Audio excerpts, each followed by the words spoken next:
Welcome to the Antidote, where we're turning the tables on your media landscape. This is Greg McCarran. And this is Jeremy Roth-Kushel. Well, Jeremy, while everybody wants to talk about Roseanne Barr versus Samantha Bee and the dynamics of the quote-unquote culture war, we're going to try to talk here about, hopefully provide some context on some things that are of much more consequence, although I would say that the propping up of such a hardcore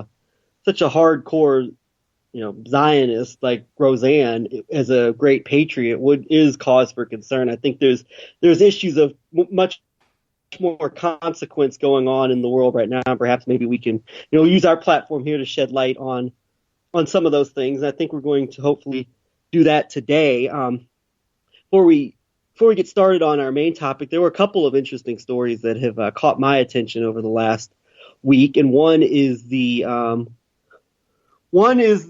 I guess you would say, the reintroduction of, I guess, Steve Bannon to the public eye as the man who is helping to shape a lot of the activities going on in Europe right now with the installation of this quote unquote populist government in Italy. And just, I guess you could look at it perhaps as maybe the next step of the Cambridge Analytica kind of Breitbart led psychological warfare that's going on with voters who are more elements of these populations that are more or less fed up with a lot of the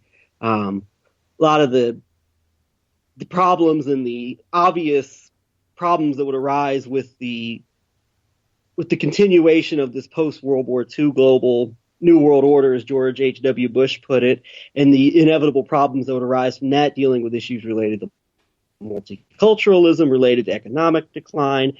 And so we're seeing that this battle, I think, is really heating up in Europe right now, where the populations of so many of these particular Western European countries, but also some Eastern European countries, as we've seen in places like Hungary, are getting more and more restless, and you might say in some ways riled up against a lot of the issues that are plaguing their countries. And there's a lot of valid points to be made, but there's also a lot of ways that I think these people are being manipulated in many ways to shape certain agendas.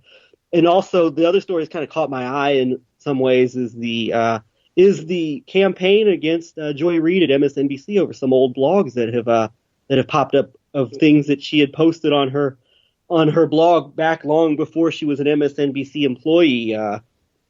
One in particular that sticks out to me is basically labeling Wolf Blitzer as a stooge for AIPAC. And this in a lot of ways reminds me of what Van Jones, the whole campaign, the situation with him signing a 9/11 truth petition and then joining the Obama administration, and that becoming a huge controversy as people like Glenn Beck on his Fox News show at the time were all over that, now to make Van Jones into the worst person in the world, in a lot of ways actually concealing things that may actually make Van Jones a terrible human being. But I don't think signing a 9/11 truth petition is one of them, and I don't think that Joy Reid calling Wolf Blitzer in so many words, a stooge for AIPAC it makes her a terrible human being. So I've been thinking about these issues, and maybe I don't know if you had any thoughts you wanted to add to those these current events that are going on.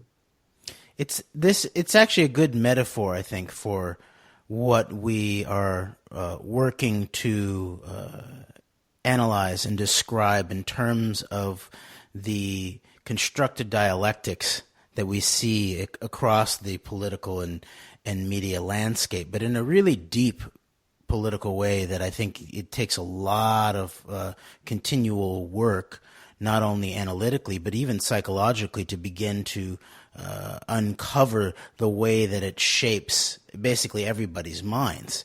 And there's a certain amount of humility in the midst of that that's necessary in terms of recognizing that we all have our own psychological blind spots and are probably unaware of some of the ways that we've fallen into our own cognitive traps that have been laid for us in an increasingly specific manner in the day and age of big data by forces that are not aligned with our interests, to say the least.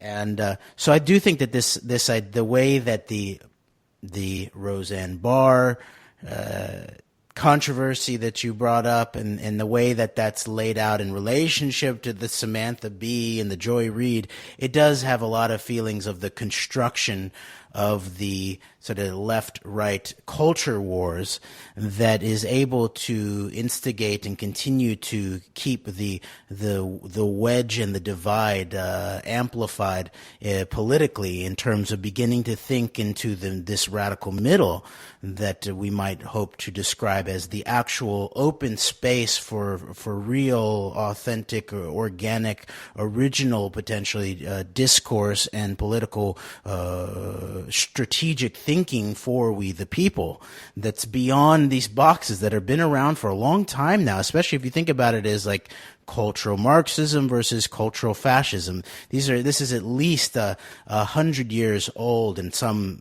form. It's probably older than that. But yeah, thinking, of the way that these figures are always attacked in terms of the so-called left, and I think that it is fair to begin to consider what these terms actually mean. But the way that Joy Reid is being attacked, that there's this sort of attack on these sort of surface aspects of the cultural Marxism, and which is very similar to the attacks by Glenn Beck on Van Jones that you laid out, but that ultimately underneath it all is once again something that we've explored a little bit about the management. We've explored it in the sort of the Jewish power management of black opinion or black thought, and we may even say. And so that's usually what comes up, is what's threatening is something like Joy Reid's talking about Wolf Blitzer and obvious Israeli power, but she's also talking about 9/11 Truth. Van Jones just signing on a petition passed around by 9/11 family members and 9/11 Truth activists. That became the stick in which to bash Van Jones and then run him into the carrot of a nice CNN platform. What's interesting about that petition, I think, is this a similar petition to the one that people like Medea Benjamin of Code Pink signed, that was very much more or less focusing on just on basic 9/11 questions regarding things such as Saudi Arabia, back before a lot of the scientific research really started to become prominent within the 9/11 community? I believe so. I believe it would have been mainly typified under that acronym of LIHOP, Let It Happen on Purpose, and that the damning aspects of it in the petition were not only seeking the full truth around the physicality of September 11th, but the insinuation that what did Bush know and when did he know it, and was this allowed to happen in some way? So I believe that you're right. It was actually fairly milk toast in a certain way, but it was definitely easily used by the Glenn Beck networks to basically rail against the traitors of 9/11 Truth. Yeah, it makes sense. Hello? Yes, still here. Oh, okay, no problem. So yeah, I think you're right, and I think we've had wider conversations about this and about the dynamics of some of these polarized and very much managed racial conversations, and how it is these forces within these B'nai B'rith, Masonic-inspired organizations that not only control organizations such as the Anti-Defamation League, but may in a lot of ways, and in a lot of times in history, have controlled organizations such as the NAACP. So it is very interesting. It's going to be interesting to see what happens with Joy Reid. In a way, it's kind of interesting to see what happens with, say, these people like these Roseannes and these Samantha Bees, although I think the real problem with their thinking is not that as terrible as what Roseanne may have tweeted in this Twitter storm or whatever. I mean, that to me, what I really am concerned about is the elevation of someone like her who has these bloodthirsty attitudes towards Zionism and against the against Palestinian population and just in general in her worldview. I think that's the real problem with her. I think someone like Samantha Bee, I'm much more concerned about how she's getting people to support the resistance and put the resistance to Donald Trump in this very tightly knit box that will lead you right back into the Democratic Party and supporting more politicians such as Hillary Clinton or whoever will be promoted as, say, the savior of liberalism in America in 2020. So that to me is the real concern. And that's also to me what I'm concerned about, people like Joy Reid and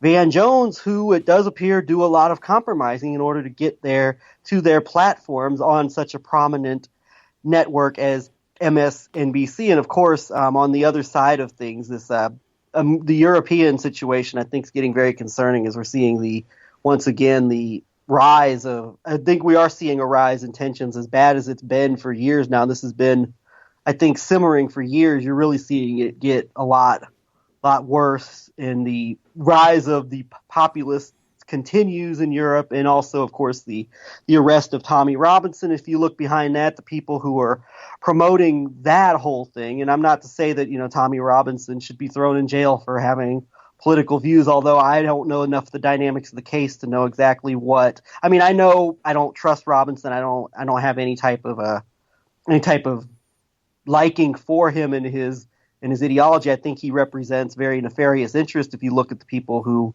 are around him who promote his cause, and the whole pre-Tommy movement, I think is very troublesome. It's not to say that I support him being arrested or thrown in jail for speech, but I do think that it's very concerning, and I think that people like him are on the ground for a very specific reason, much like the reason why someone like a Steve Bannon, after he leaves Breitbart, for maybe running his mouth a little too much to a tabloid,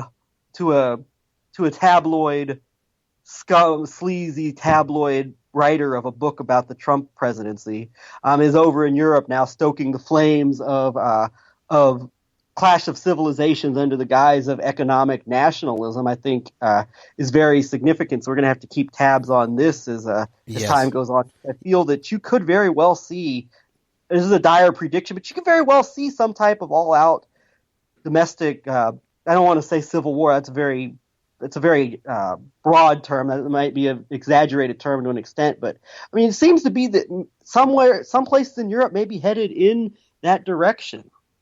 Yes, and this is before moving on, and I do actually want to just make a brief comment about Roseanne, mind control, Van Jones, the constructed left-right dialectic. But before I do that, I do want to point out that I think this is one of the reasons why beginning to develop a language of analysis surrounding this next generation of psychological warfare that we're entering into, that's becoming known in a wide way in relationship to these investigations into Cambridge Analytica and its parent company, SCL, but now it's been dissolved as any good cutout company can be, and it's being reemerging, I'm sure, in many different ways, but definitely as Emerdata.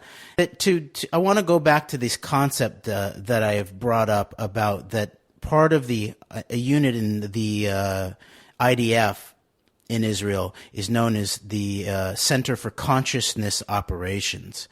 And it was reinstituted at some point, in talking about how consciousness operations are a key component of military operations.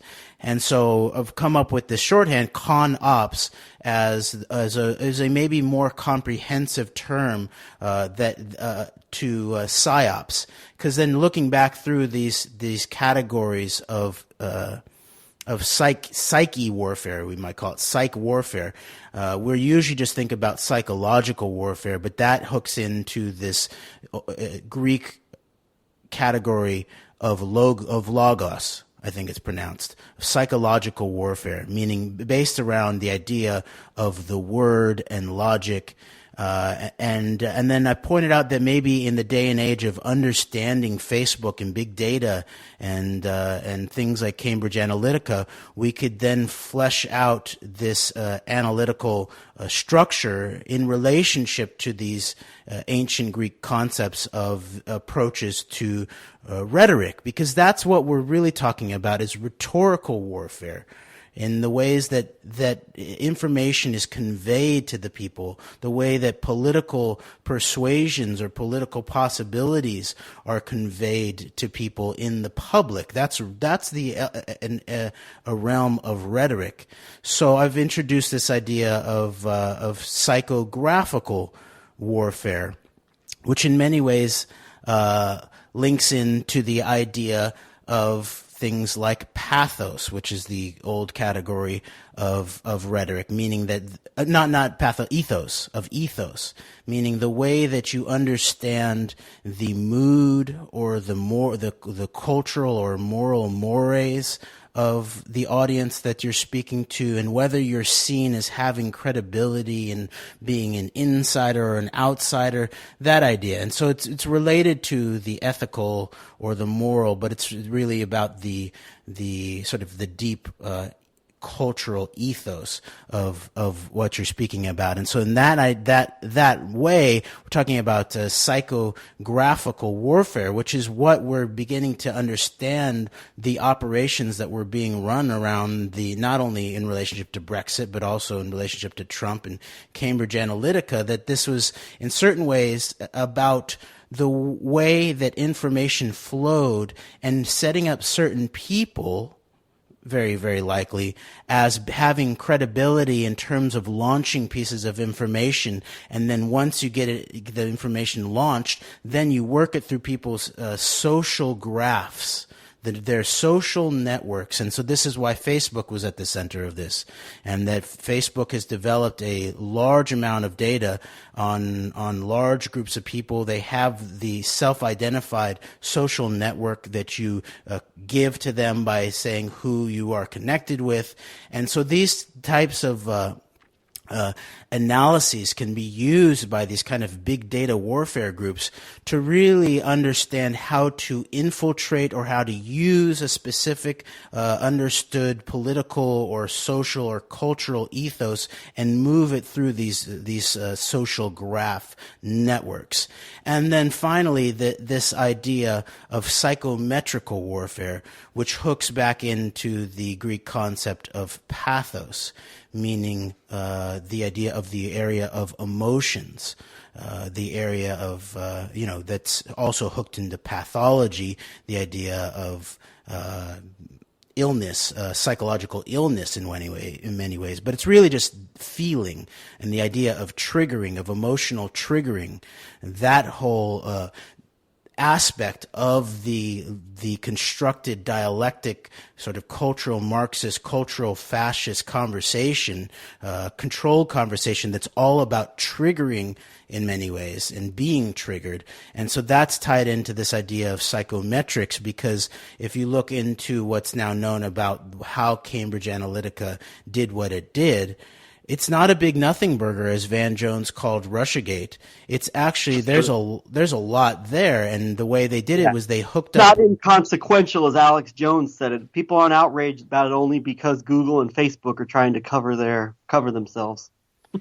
Yes, and that they hooked up with a Kogan. I think his name is Professor Kogan, who has some interesting background, and they were able to use his psychological investigations, his psychological experiments with just a limited amount of people, maybe in the tens of thousands, I believe, who first signed up for it to just answer questions on Facebook, I believe, about psychological profiling, that they hooked in with that, and then were able to use all of the 6 degrees of Kevin Bacon type of approach to then get all of the information of your friends and then your friends' friends.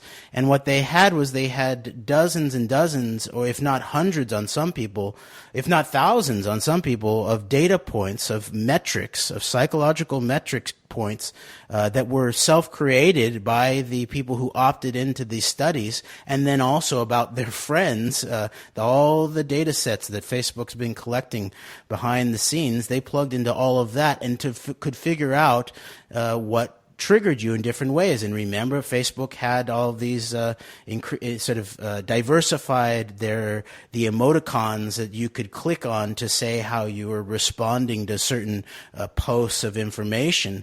It could be not only a sort of a happy face or a thumbs down, but there was a range of emotions. And so in the midst of that, what's being done is a psychometrical analysis inserted into a usable database of millions and millions of people that could then be tightly shaped. And that's, of course, what aspects of the Bannon crew, the Cambridge Analytica crew who came into the Trump administration were doing. And, of course, Jared Kushner, he was the guy who was managing the highest levels of the Trump campaign's social media strategy. And what that really had to do, and now we've seen more and more of this connection to Israel with the Semel Psy group connection to the setting up of all these fake accounts and what they were putting forth in terms of the messaging. This all ties back into psychometrical warfare. Pathos, the triggering of pathos and a rhetorical warfare against not only the American people, but increasingly we're seeing this in relationship to Brexit, but around the world. And so then what's then above and behind that type of very digitized, precise, scientific scale approach to mass rhetorical warfare is something even bigger in a way. And so maybe that's what then ties into the analysis that we'd like to do in relationship to the role of RT in the media spectrum, and specifically in this American context in this Trump age. But last thing I wanted to say in terms of the Roseanne, and then pointing out that Van Jones, in his present mode, when he was ousted for his milquetoast 9/11 truth stance, has now made it into the mode of where he faces off against people like Newt Gingrich, I believe, and he's there to provide a quote of the Russiagate investigation is a big nothing burger. And as we've been investigating for a long time, that is clearly some type of cover-up of the actual facts on the ground. Absolutely. Oh, wait, last thing. I'm sorry. I forgot about Roseanne. I just wanted to point out that Roseanne, I'm aware of some of this history that she has, where I get the sense that she's wrestling with some type of long-term mind control aspect. And I don't know how specific or scientific or how deep it was, but it's clear that she becomes free at certain moments and she changes her opinion. I remember 10 years ago, she was really brought into the local Pacifica station in Los Angeles, KPFK, and given a radio show. And there was supposedly 9/11 Truth Friendly, but they never quite went there. And she was then leading the way on MK Ultra whistleblowing. And she went on Abby Martin's show on RT a few years later and sort of doing little hints of 9/11 truth. This is back when Sebastian Gorka on Breitbart Radio incorrectly described Roseanne as a darling of the left for her conspiracy dabbling. Right, and said that, and yes, she was hooked up with Cindy Sheehan at some point, but at that point, that was the Cindy Sheehan that it was, way beyond even. She was way beyond the Democrats, but she was even way beyond the Code Pink people in terms of where she was willing to go. And she was being intensely managed at the same time. And that was around the time when Roseanne then began to move into this newest form, which is this really sort of a rabid Zionist form. And I believe this is about the time that she blocked me on Twitter, too. But, yeah, she's really sort of flipped around a lot in many different ways, and she is now an intense Zionist, and so I don't know what to think of all of it. But it's there's nothing organic to it, I don't think. She raised some extremely interesting points, and Roseanne, I don't get the impression of her as just being like just a. In a lot of ways, perhaps she is, in some ways she is somebody who is just prone to having these just ridiculous, in some ways, and in some ways actually making some sense in terms of in some of the commentary she makes. So perhaps maybe she's somebody who. I don't know. It's not as simple as just to put her into a box of being a knowing shill or agent for some type of agenda or not being. I think it's much more complicated with someone like her. But I do think that this whole, it unfortunately fits the narrative of the culture wars while also putting someone who is such an avowed hardcore supporter of Israel into the public eye as being a patriot and as being the defender of Americana against the evil liberal agenda. And I just find that to be something that I cannot accept. So it's very unfortunate that it comes to that. But you've raised a ton of very interesting points in relation to Roseanne and the very real psychological warfare that we see going on in the world, both now and also that's been going on for quite a while under programs such as the MK Ultra program. And so you mentioned the Russiagate, Van Jones's claim that it was a big nothing burger. And of course, I think that was very manufactured with Van Jones and James O'Keefe of Project Veritas, who's very much connected with this whole Gatestone, Nina Rosenwald Council for National Policy clique that is behind Trump in a lot of ways. I think that was very manufactured. But when you look, of course, there's not a nothing burger, and even Cambridge Analytica organizations like that. There's a very much a Russian spin to it. There's an Israeli spin. And there's been recent articles linking these Russian trolls that were being investigated by Mueller, and I think the investigation led him to Israel as having a connection perhaps to this Psy group that this Australian Israeli Joel Zamel ran, which of course specializes, I think, in very similar type of operations as Cambridge Analytica. And I think Cambridge Analytica / Emmer Data, as it's now known as, it is in some ways. It's a lot like Eric Prince's, these privatized, corporatized mercenary armies. And these are psychological warfare mercenaries in a lot of ways, I think. And they operate globally outside of any supervision from any particular government. And it's almost like the flip side of the mass propaganda campaign, which was put in place by the CIA after World War II with the Mockingbird program. This is almost like just the same program in a lot of ways, coming from the other extreme of the equation, which is this hard right wing, hard Zionist, hard pro-Israeli, right wing nationalist populist reaction to the world, to the shaping of the world over the past 70 years post World War II. So we'll definitely be back to analyzing that in the future. And while we said that Russiagate is a nothing burger, I do think, blaming the Russian government, the generic neoliberal media narrative of Russia being behind the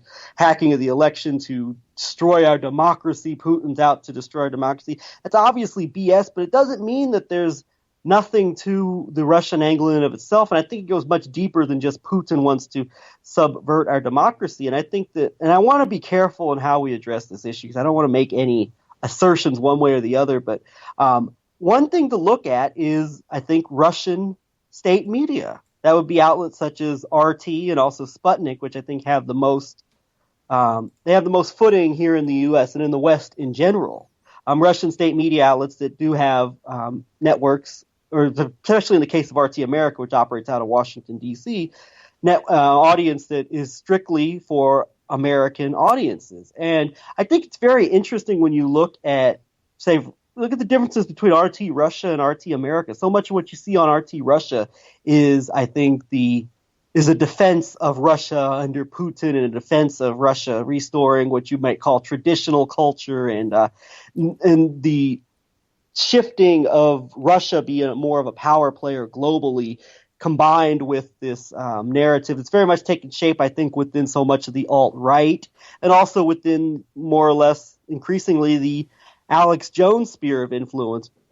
Jones warming up to people like Alexander Dugin, this narrative that Russia is the bulwark against Western degeneracy, which has been caused by all of what we've seen in the post-war years with the decline of culture in the West and the the subverting of traditional values and all this and that. It's very much the elements that are shaping so much of, I think, what you're seeing going on in Europe in general right now that we talked about earlier. But when you see RT America, for example, you'll look at this, and it's the exact opposite in so many ways. It's what Russia is being praised for doing. You see the very much, I think, in a lot of ways, an opposite type of message being sent to RT's American audience. And I think that what I mean by this is that the same things that Russia is being praised for doing, like restoring traditional civilization, restoring what is perceived as traditional culture with the emphasis on the Russian Orthodox Church and the just the removal of a lot of, or the rejection of a lot of these Western ideas. You see in America, people who would stand for these very similar type of traditionalism in American culture. And we could argue all day whether or not that's actually the case or not. Are very much the enemy of, or portrayed as the enemy for the American audience. And you have this very much, I think you'd call it a very hard line. I don't like using the terms left and right, but a very much of a hard left narrative. And it's very much a pro civil rights, pro anything, I guess, that would be considered as counter to what most Americans, perhaps in my section of the country in the Midwest, would consider to be traditional Americanism, so to speak. And I'm hoping I'm making sense here. I saw one example of this I wanted to point out in particular, I think really raised my alarm about this. And I think it is something to be discussed from a critical perspective. And that is, you see so much of RT America and what it covers is very much from a decidedly quote unquote left-wing perspective, very critical of America, very critical of American U.S. government and crimes that have been committed around the world by the U.S. government. And of course, there's a ton of truth to that. And I'm not saying that most of what you'll see on RT America when it comes from a perspective of what American foreign policy is going to be very true, I think. But I think that I think there might be some deeper reasons for this information being put out. But then you look on the flip side and you see what there was an interview on RT that was catered to its Russian and European audience with Tommy Robinson and Milo Yiannopoulos. And this interview centered around, I didn't catch the whole interview, but it centered around the March for Britain and the events that Robinson was staging prior to his arrest, and basically fighting back against the liberalization and Islamization of Britain. That was the message that Milo and Tommy Robinson were putting out. And this is the kind of thing that an outlet like RT America would directly abhor and would portray Robinson and Milo as terrible people for putting on. So I found this mixed message very interesting. And I know, Jeremy, you're chomping at the bit to bring your perspective on this. And as I said, I'm hoping I'm making sense here, but I think that the mixed messages sent out by Russian media as far as what it presents to a Russian audience and what it presents to an American audience, when America in a lot of ways is Russia's chief, I guess you might call their chief geopolitical rival as far as for standing in the world in terms of where the balance of power is going to be, I think is very interesting, and I think it is worthy of critical conversation. Yes, I completely agree, and maybe it's fair and helpful to then develop a next generation of terminology about what's the way that these sort of more modern figures and the more modern debate is really being framed as, in terms of Tommy Robinson.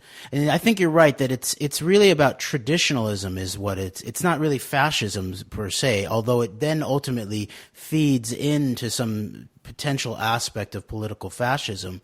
And then the other side, really, if you think about it, like the so-called liberal establishment in the United States, it's not really cultural Marxism per se. I mean, yes, that exists in the post-structuralism and some of the parts of the academy. But in terms of the actual political establishment, it's much more what you could call cultural liberalism would probably be the way. So in a certain way, what we're dealing with now is a framed battle between the liberalists and the traditionalists. And the way that the Duganites, for example, from Russia and from the East are able to frame the Tommy Robinsons as putting up a battle against the liberal old liberal Atlanticist world order. And that the way that that's done then culturally is by setting up the traditionalist bulwark of the East against this sort of liberalizing cultural force of the West. And then, of course, there's economics are thrown in there, neoliberal economics, the relationship between expanding markets and economic globalization in relationship to the undermining of local and traditional cultures. So that's definitely part of that. And then there's clearly is a political piece that's then also ultimately implied and then ultimately taken advantage of in terms of European and or American politics, which are to this day so easily and readily divided and framed by this left-right dynamic, which I believe makes it even more important to begin to think about really understanding what our political commitments are. What is the nature of our ethical principles? What is the nature of our intellectual principles? And then can we have a conversation that's not ignorant to nor ignoring the older forms of political thought, of economic thought, but takes responsibility in the moment to assess the entirety of the facts that we can come up with in terms of how our potential political landscape, both outer and internal, are being manipulated by these old forms, and whether we can then create a political conversation that it takes responsibility for its own beliefs, for its own terminology, and ultimately for its own strategic, policy proposals, and whether there's something really there, rather than to sort of get caught up unknowingly in these arcs of global propaganda that are so obviously coming in waves at us. So I guess those are sort of like my more generalized conceptual takes on this. But then everything about this has very deep material, fact-based,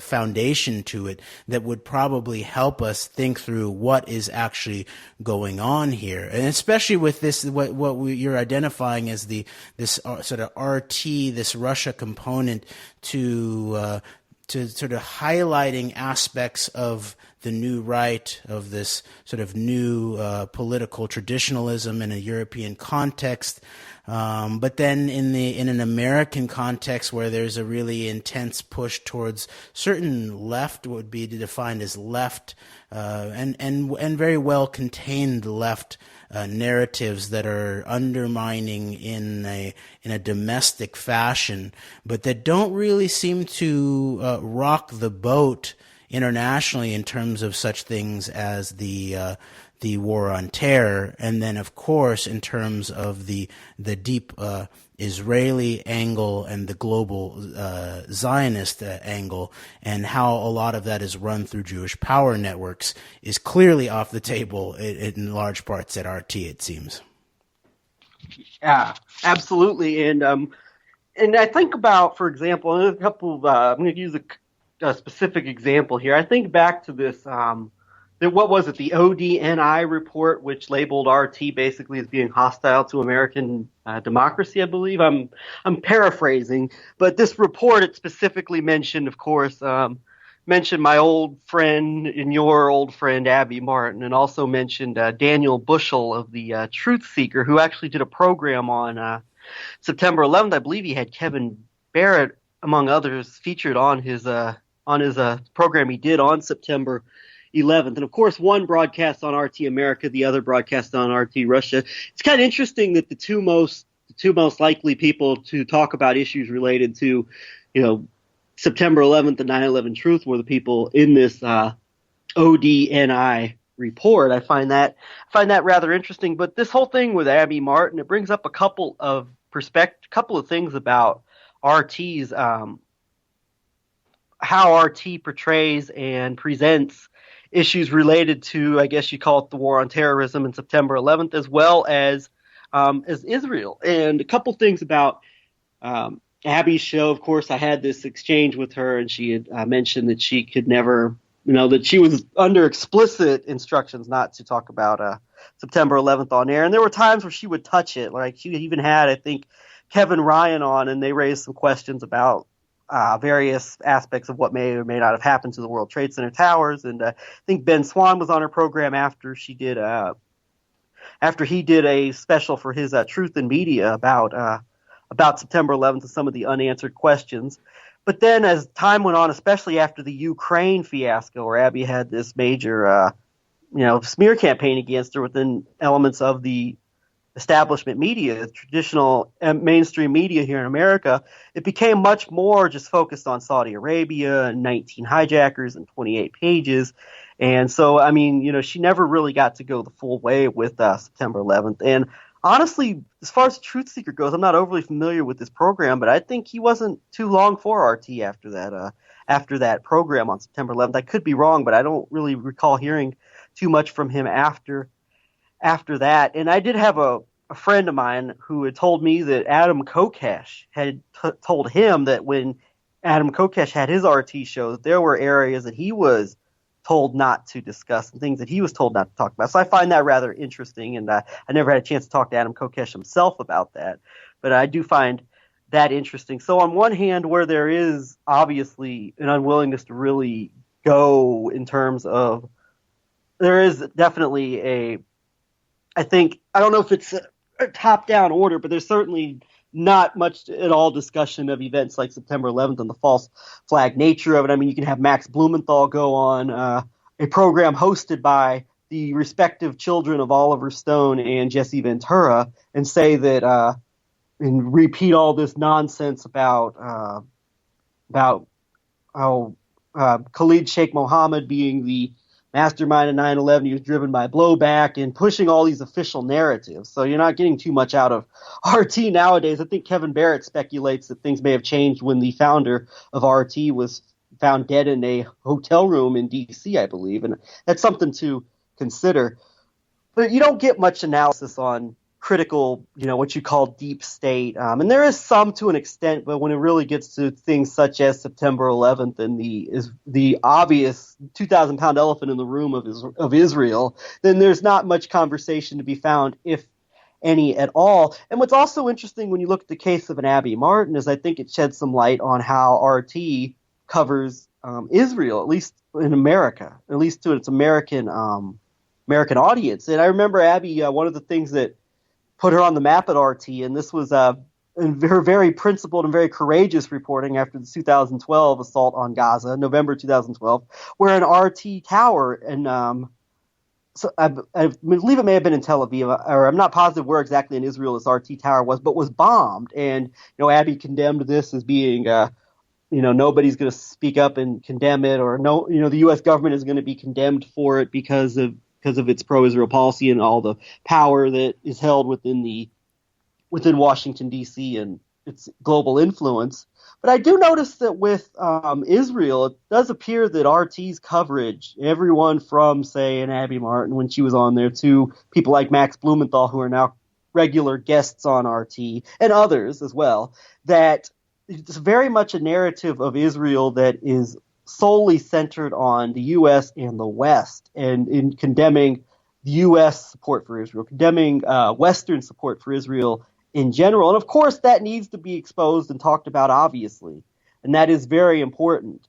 And in some ways, they miss a lot of, I think, important facts about the depth and the extent of U.S. and Western support for Israel, and it goes far beyond just the Israel lobby and AIPAC and all that. It goes far beyond that, as we've talked about before, areas where people like Max Blumenthal are not willing to tread.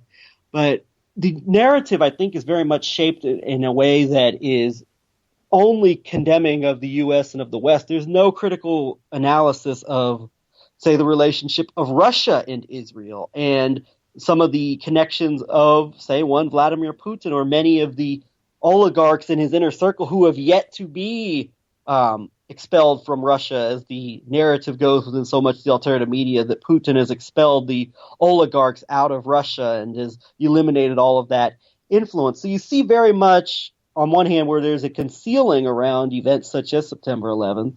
There's also a very specific, and I think carefully in some ways,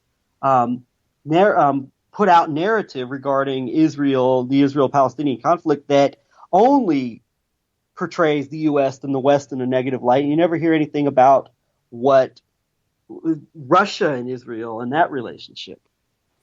Yes, and I think drilling down on this 9/11 truth part of this is very telling and also very critical, because it really shows where the control is, where it really where it's really represented. And it is I didn't realize that the truth seeker is on a more or has more, it was more Russian, and that Breaking the Set, Abby's, was more American in terms of where it was being featured. And it's interesting that this line against 9/11 truth appeared at some level. You could flirt around the edges of it, apparently, but it looks like, in terms of what you're saying, is that the hard line had to do with demolitions in Manhattan, very likely, and then drilling down in terms of who or what, who was involved in that and why. And so that this 9/11 Truth program by Bushnell at the Truth Seeker seems to have maybe potentially violated some type of hard editorial line that existed at RT, and was thus deep sixth, I think is the term.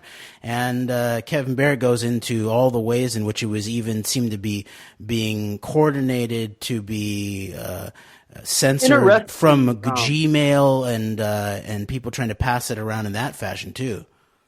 Interestingly, I think Abby Martin was asked about Daniel Bushell after his show. I think after he was no longer on RT, on one of her social media pages. I think she described him as promoting, quote, unsubstantiated bullshit. I'm not sure exactly what she meant by that, but I wonder what the motivation was for her to say something like that. I don't know, but this is somebody who went further than she did on the topic that she was at one point considered to be one of the foremost representatives of, as far as the cause of 9/11 truth, and one of the better known and one of the better activists out there in terms of bringing attention to the reality of September 11th.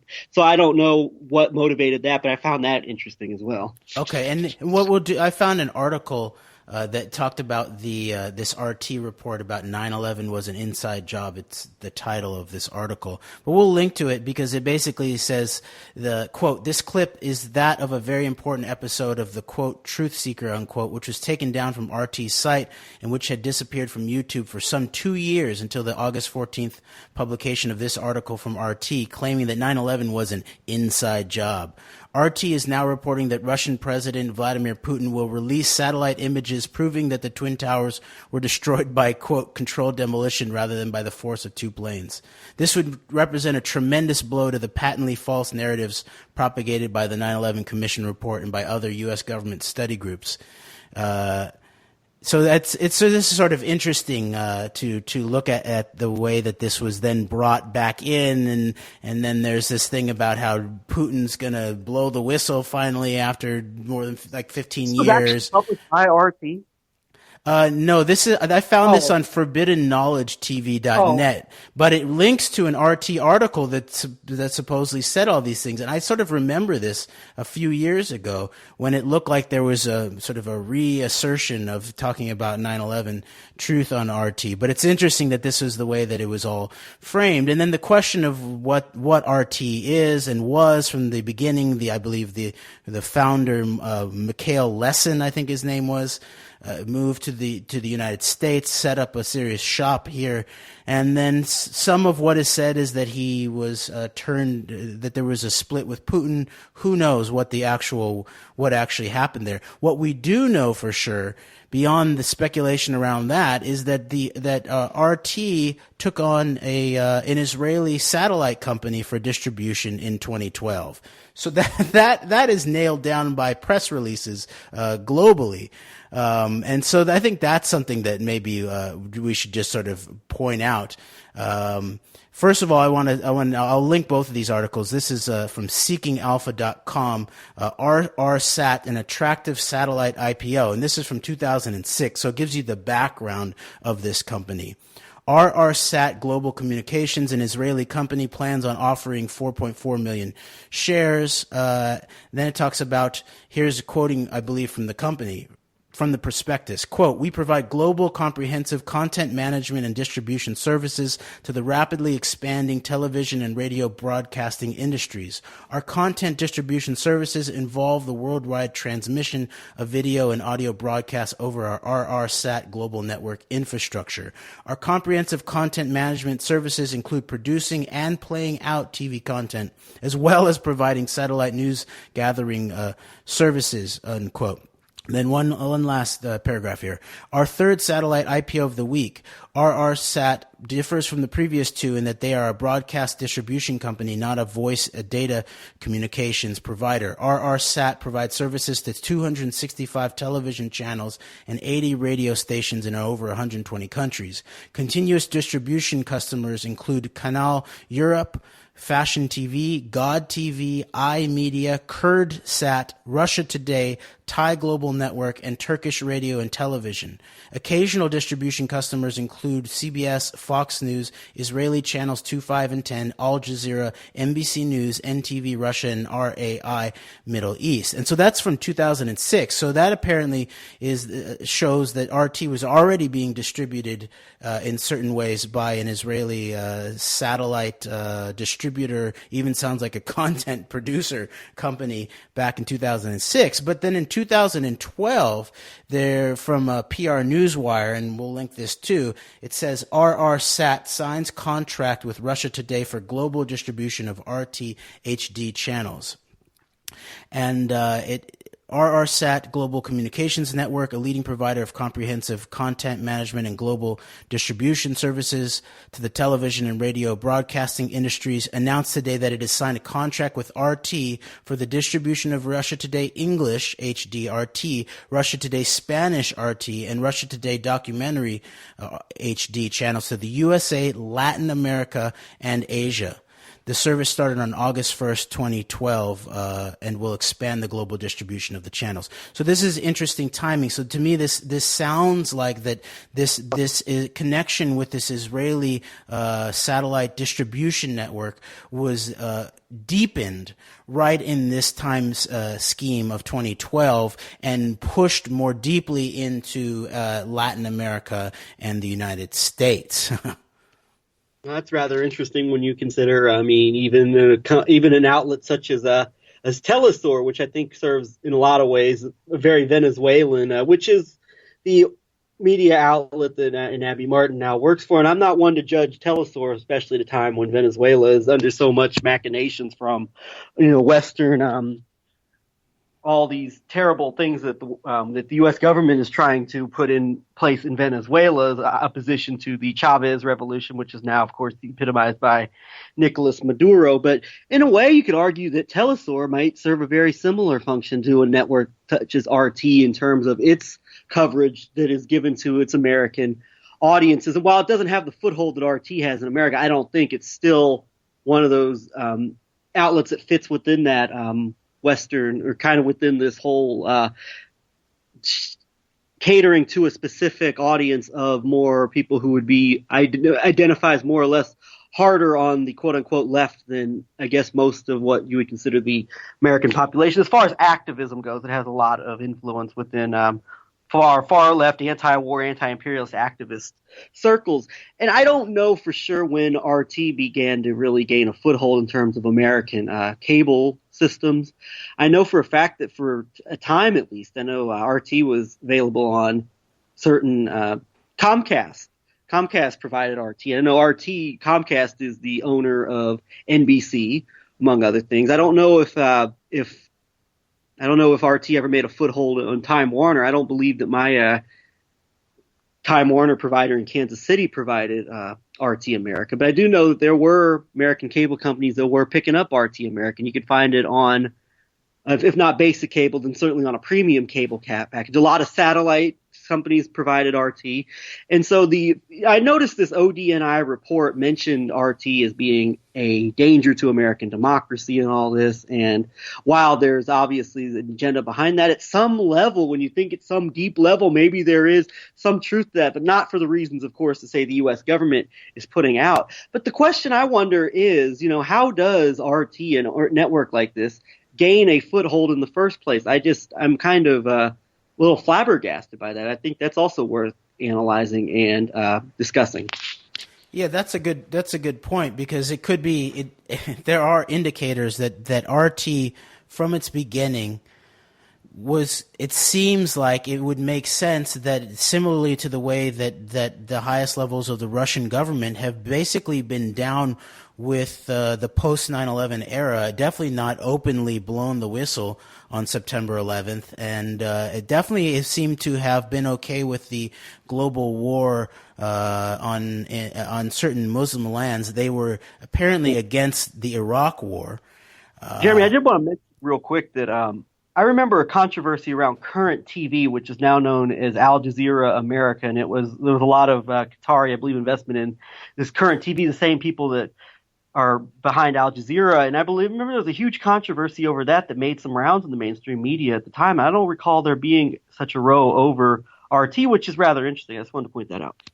Yeah, so at some level, it looks as if that similarly to the way that the conversation around criticism of Israel is managed on the left in a way, in terms of what we talked a little bit about last week, in terms of it's all about over there, it's not about Zionist power over here, that it looks like maybe that the RT phenomena is related to that in combination with this idea of the older tradition of where the U.S. and the Soviets at that point worked in conjunction, where the Soviets would take advantage of certain moral contradictions and hypocrisies of the United States and its society to sort of set up, sort of emphasize it globally to try to, take down the perceived legitimacy of the U.S. government.